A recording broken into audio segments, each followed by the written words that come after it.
ચાલો વિદ્યાર્થી મિત્રો, ગુડ મોર્નિંગ, જય શ્રી કૃષ્ણ. કેમ છો બાળકો? બધા મજામાં ને?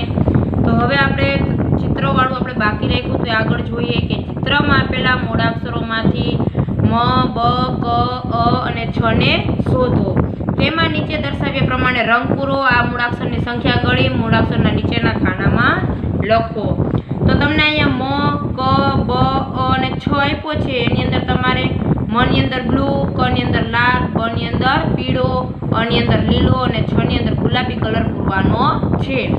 તો તમને આમાં મૂળાક્ષર આપ્યા છે, મૂળાક્ષર ગોતી. દાખલા તરીકે મ આપ્યો છે તો કે મ ગોતવાના. આવી રીતના આમાં મ ગોતીને એની અંદર તમારે કલર પૂરવાનો છે. તો કેવો? તો કે બ્લુ કલરનો. તો કે 1 2 3 4, તો 4 થયા. એવી રીતના સંખ્યા લખવાની. ત્યાર પછી ક ગોતવાનું. તો ક કેટલા છે? તો કે 1 2 3 4 ને 5, તો 5 સંખ્યા લખવાની છે. આવી રીતના તમને અહીંયા જે મૂળાક્ષર આપ્યા છે, નીચે જે મૂળાક્ષર આપ્યા છે, આ બધા મૂળાક્ષર આની અંદર ગોતી એમાં તમારે જે કલર આપ્યો છે પૂરવાનો છે અને એની સંખ્યા ગણીને નીચે લખવાની છે. જે તમને વિડીયોમાં બતાવ્યું છે એવી રીતના તમારે કરવાનું છે. ત્યાર પછી તમને આ પેજ આપ્યું છે, આપણે કાલે તમે વાંચો અને લખો એટલે તમને આ કહેલું છે. ત્યાર પછી પાછળ જોઈએ તો કે ખૂટતો મૂળાક્ષર લખો અને જોડકા જોડો. તો તમને અહીં આપ્યું છે સાવજ. સાવજ એટલે સિંહ. શું થાય? સિંહ. તો સિંહ સાથે જોડવાનું. ગાજર, શું આવે? ર આવે. તો મૂળાક્ષર લખતું જવાનું અને જેને જોડતું જવાનું. બદામ, તો બદામ સાથે જોડવાનું. કેરમ, પછી કેરમ સાથે જોડવાનું. વરસાદ, તો અહીંયા તમને વરસાદ આપ્યો એની સાથે જોડવાનું. બાકસ, તો બાકસ સાથે જોડવાનું. અને છેલ્લે અજગર, તો અજગર સાથે તમારે જોડવાનું છે. આવી રીતના ખૂટતો અક્ષર મૂકતો જવાનો છે બાળકો અને જોડકું જોડવાનું છે. હવે આપ્યું છે મૂળાક્ષર ઓળખીને ચોરસ કરો.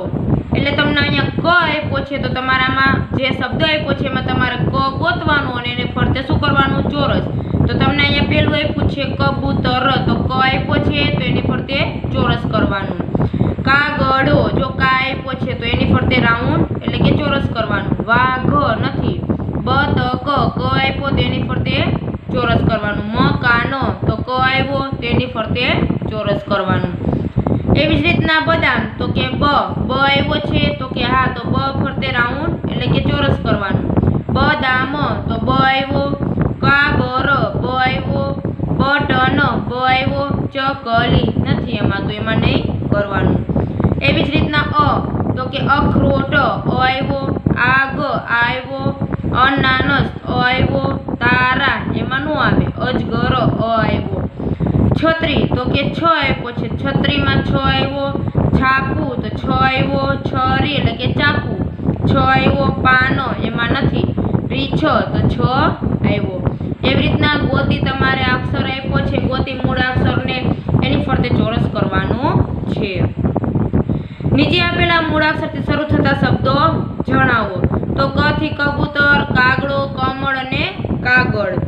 એવી રીતના તો કે અખરોટ, આગ, અજગર અને શું આવશે? અનાનસ. આવી રીતના તમારે બધા શબ્દો લખવાના છે.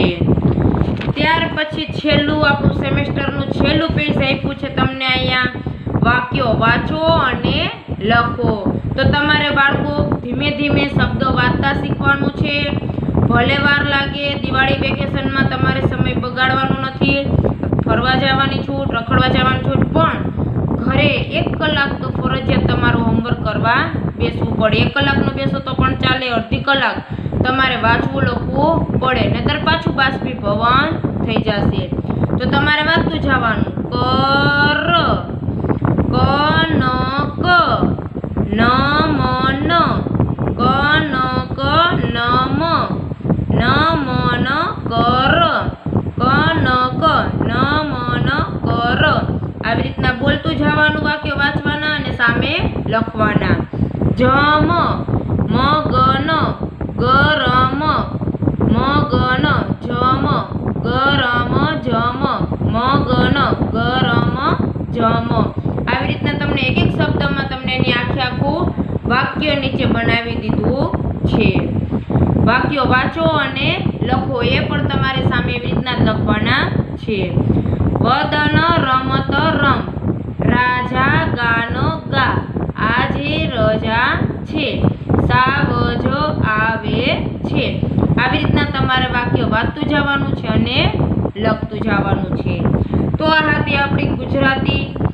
થોડીક હાર્ડ પણ પડેલી છે અને શીખવાની મજા પણ આવે એવી છે.